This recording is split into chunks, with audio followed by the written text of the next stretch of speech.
Hello everyone. Today I will discuss the material on financial management from the financial management course. Before starting the material, allow me introduce myself. My name is Desanay Bernaulina. I am from class management 23D. Pertama yang akan kita bahas adalah tujuan manajemen keuangan.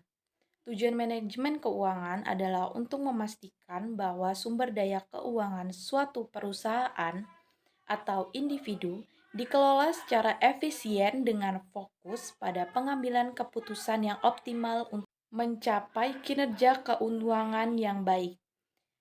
Ada beberapa tujuan utama manajemen keuangan. Yang pertama, memaksimalkan nilai perusahaan. Tujuan utama manajemen keuangan adalah meningkatkan nilai perusahaan bagi pemegang saham. Ini biasanya dilakukan dengan membuat keputusan yang meningkatkan keuntungan jangka panjang dan meningkatkan harga saham perusahaan. Yang kedua, ada memastikan likuiditas yang memadai. Yang dimaksud dari likuiditas yang memahami, itu harus memiliki kas yang cukup untuk memenuhi kewajiban jangka pendek, seperti membayar hutang dan biaya operasional. Karena likuiditas yang baik memungkinkan perusahaan menjalankan operasinya tanpa gangguan. Yang terakhir, memaksimalkan keuntungan. Manajemen keuangan bertujuan untuk memaksimalkan keuntungan dengan meningkatkan pendapatan dan mengurangi biaya. Selanjutnya, dari materi manajemen keuangan ada laporan keuangannya. Laporan keuangan itu adalah dokumen yang menyajikan informasi tentang kondisi keuangan, kinerja, dan arus kas suatu perusahaan dalam periode tertentu. Dibagi menjadi 4, yaitu ada neraca, laporan laba rugi, laporan arus kas, dan yang terakhir ada laporan perubahan ekuitas. Yang pertama, neraca adalah laporan yang memberikan gambaran menyeluruh tentang posisi keuangan perusahaan pada suatu titik waktu tertentu.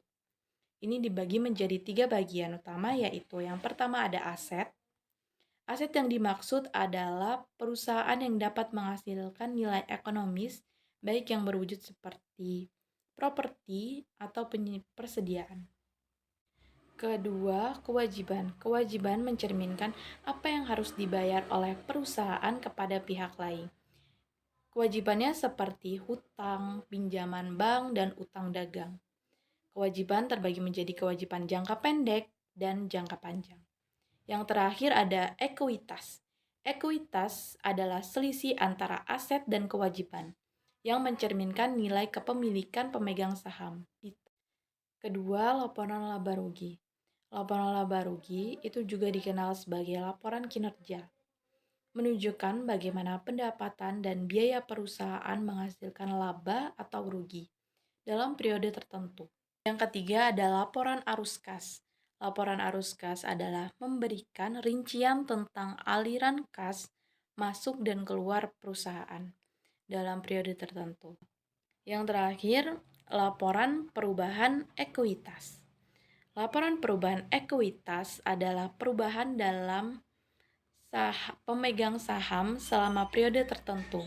Ini mengungkapkan bagaimana laba yang diperoleh, investasi tambahan, dan pemegang saham atau pembagian dividen mempengaruhi posisi ekuitas. Terakhir kita akan membahas tentang pendanaan manajemen keuangan. Keputusan pendanaan dalam manajemen keuangan adalah proses menentukan cara yang baik untuk memperoleh dana yang diperlukan untuk menjalankan operasional perusahaan. Yang pertama ada pendanaan internal. Pendanaan ini berasal dari dalam perusahaan seperti laba ditahan atau keuntungan yang tidak dibagikan kepada pemegang saham dan diinvestasikan kembali. Ini menjadi opsi pertama karena tidak menambah beban utang atau mengurangi kontrol pemilik. Pendanaan eksternal.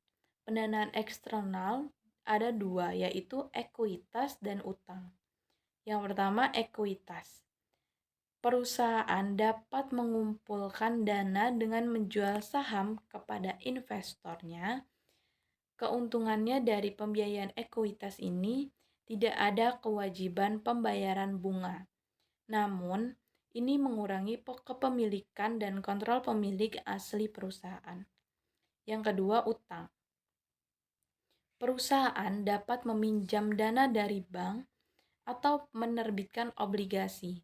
Keunggulannya, perusahaan tidak perlu menyerahkan kendali tetapi ada kewajiban untuk membayar bunga dan pokok utang secara berkala.